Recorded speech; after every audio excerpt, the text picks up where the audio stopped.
your future. Make your future. 네, 오늘도 미래캐스터와 함께 미래생활 업데이트 해보시죠. 오늘은 챗GPT에 새롭게 또 생겨난 기능 캔버스 모드의 사용 방법, 그리고 어디에 활용하면 좋을지에 대해서 간략하게 알려드리려고 합니다.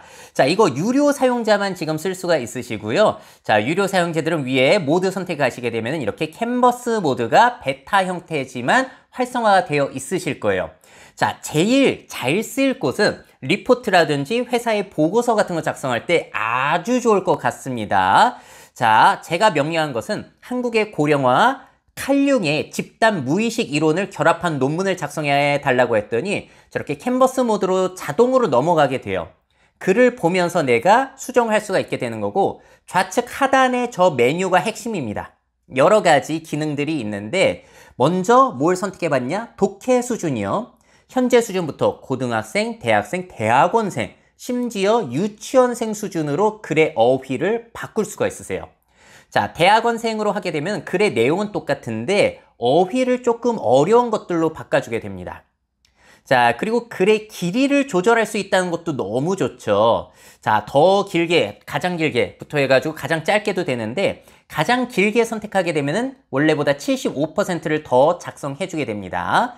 그리고 편집 제한이라는 기능 너무 좋아요. 선택하면은 이 부분은 이렇게 바꿔주면 좋겠습니다 라고 의견을 줘요. 영어로 작성을 해주길래 한국어로 써줘 라고 하면은 의견 역시도 저렇게 한국어로 써주고 있고, 이 의견이 타당하다라는 생각이 드시면은 그거를 선택하셔가지고 적용을 누르시면 되세요.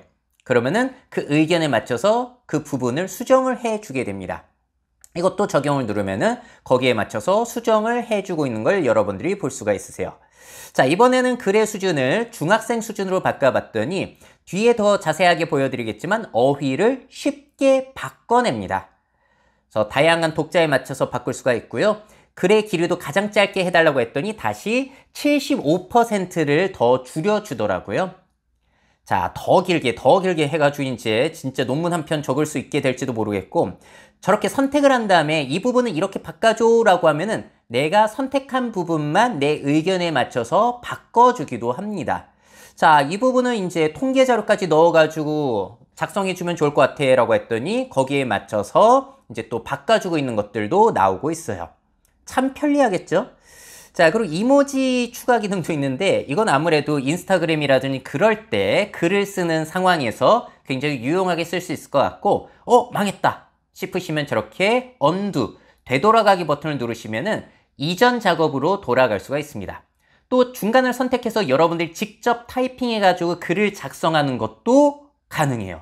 이거 너무 좋은 기능이죠. 전에는 이게 불가능했으니까요. 띄어쓰기 역시도 여러분들이 편집 가능하고, 마지막으로 다듬기 기능은 뭐냐면은 글 전체를 이제 다듬어 주는 거예요. 문법 틀린 건 없는지, 뭐 글을 읽는데 자연스럽게 이어준다든지 하는 것들을 해주고 있습니다. 자, 사실 제가 맨 끝에 적어 놓은 문장 있잖아요. 보시게 되면은 제가 오탈자를 일부러 적었어요. 심환나라로 라고 했는데 수정해 준 거를 보게 되면은 일단 그리고라는 단어를 빼버렸고요. 그리고 제가 오탈자로 작성한 것들도 이렇게 수정이 되어 있다는 것을 볼 수가 있습니다. 원래 편집하시는 분들 있잖아요, 출판사에. 그분들의 일이 앞으로 줄어들지 않을까라는 생각이 들기도 했어요.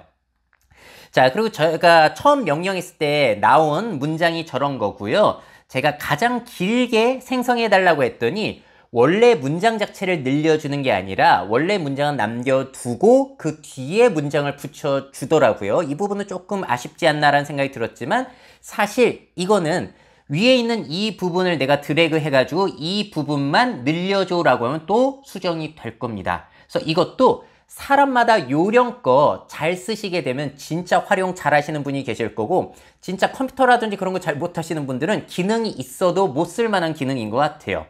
자, 수준 차이를 보시게 되면은 대학원생 수준, 중학생 수준이 있잖아요. 뭐가 달라졌는지 보세요.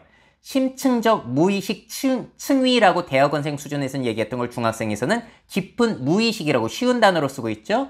초월하는 보편적이고 원형적인이라는 단어를 넘어서 인류 전체가 공유하는 이라는 쉬운 말로 바꿔주는, 글의 내용은 바뀌지 않는데 어휘를 바꿔준다라고 보시면 될 것 같아요. 자, 그리고 여러분들이 쓰실 때 주의하셔야 되는 게 그냥 글을 아무거나 작성해달라고 했을 때 이게 캔버스 모드로 자동으로 넘어가진 않아요. 새로운 립밤 광고를 해야 하는데 산뜻한 베르가모 향과 오래가는 지속력의 특징이 어떻게 광고하면 좋을까라고 하면은 그냥 일반 모드처럼 이야기를 해줍니다. 캔버스 모드로 해놨음에도 불구하고. 자, 그래서 이거를 해결하는 방법은 자, 뒤에 거기에 관해서 보고서를 작성해줘 라고 조금 이거는 공식적이다, 진지한 글이다 라는 힌트를 주게 되면은 캔버스 모드로 이렇게 바뀌게 될 거예요. 자, 그리고 여기에서 이런 기능도 되더라고요. PPT 슬라이드 장표로 구성해줘 라고 하면은 거기에 맞게 이렇게 바꿔주기 때문에 이것도 사람마다 잘 활용할 수 있는 길이 다 다를 것 같아요. 한 번씩 써보시면 좋을 것 같고요. 지금 보여드린 거는 아예 처음부터 글을 이런 식으로 작성해줘 라고 해가지고 AI가 쓴 글이었는데 이미 내가 작성했거나 누가 작성한 글을 수정하는데도 굉장히 유용하게 쓸 수가 있습니다. 자, 이번에는 제가 몇 년 전에 쓴 책의 초안, 교정되기 전에 워드 문서를 한번 넣어볼게요. 워드 문서를 업로드하고 이 문서를 캔버스에서 열어줘 라고 꼭 하셔야 됩니다. 그래야지 캔버스로 열어줘요. 자, 그러면 제가 문서 안에 넣어놓은 내용을 그대로 받아 적고 있고 편집 제안을 하게 되면은 이 부분을 이렇게 바꿨으면 좋겠습니다. 제가 책을 쓸 때 이 챗GPT 캔버스가 있었다면 훨씬 쉽게 책을 쓸 수가 있었겠죠? 자, 여기에서 너의 의견이 타당한 것 같아 라고 생각이 드신다면 그걸 바꾸시면 되는 거고요. 마지막으로 닫음키를 누르게 되면은 글을 이제 사람 편집자가 했던 오탈자 수정이라든지 자연스럽게 읽고 하는 것들, 뭐 그런 것들을 챗GPT가 알아서 해준다라는 거, 정말로 글 쓰시는 분들에게는 유용하게 활용될 기능입니다.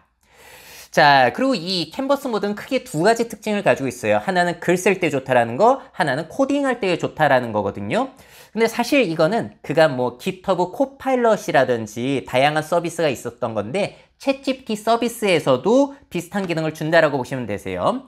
나한테 새로운 지메일이 도착하면은 필립스 휴 조명이 노란색으로 바뀌어서 알려주는 안드로이드 앱을 만들어줘 라고 하니까 알아서 저렇게 캔버스 모드로 바뀝니다.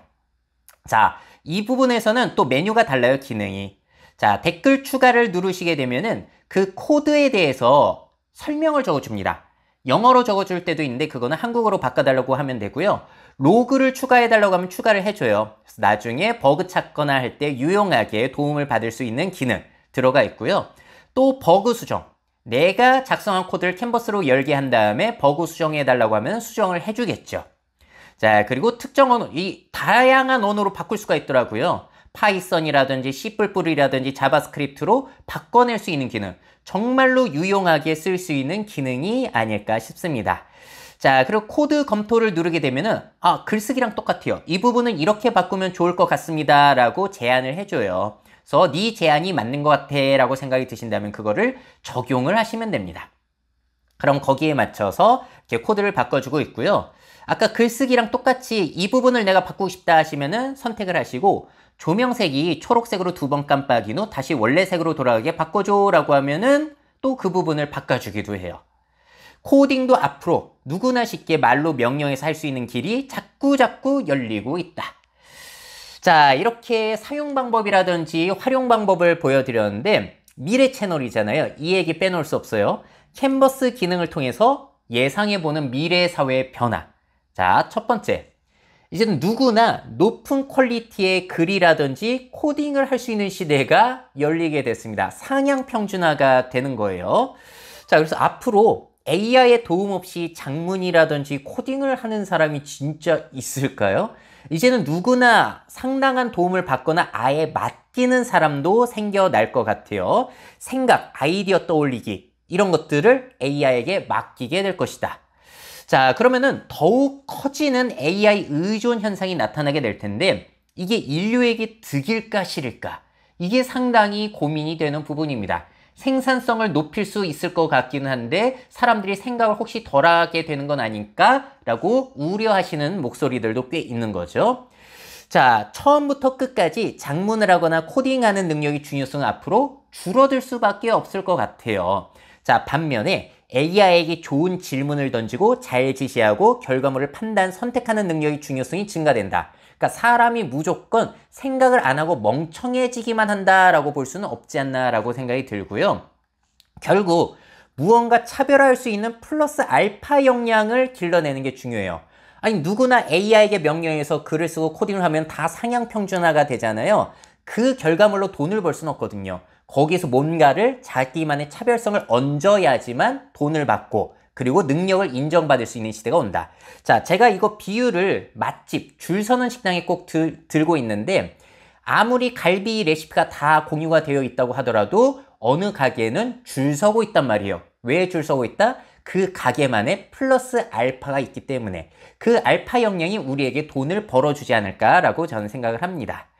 자, 그리고 이렇게 글쓰기 코딩뿐만이 아니라 앞으로 모든 프로그램에 이런 기능이 다 들어갈 거예요. 지금 뭐 포토샵이나 그런 데도 들어가고 있고 앞으로 파워포인트, 엑셀이라든지 뭐 영상 편집 프로그램 그런 데도 다 들어가게 되면서 결과물 상향 평준화가 될 것이고 누구나 쉽게 자기가 생각하는 것을 결과물로 만들어낸 시대가 열리고 있습니다. 그래서 플러스 알파는 더 중요하다. 자, 그러면은 그와 관련해서 우리의 직업, 교육의 변화는 불가피할 수밖에 없지 않을까.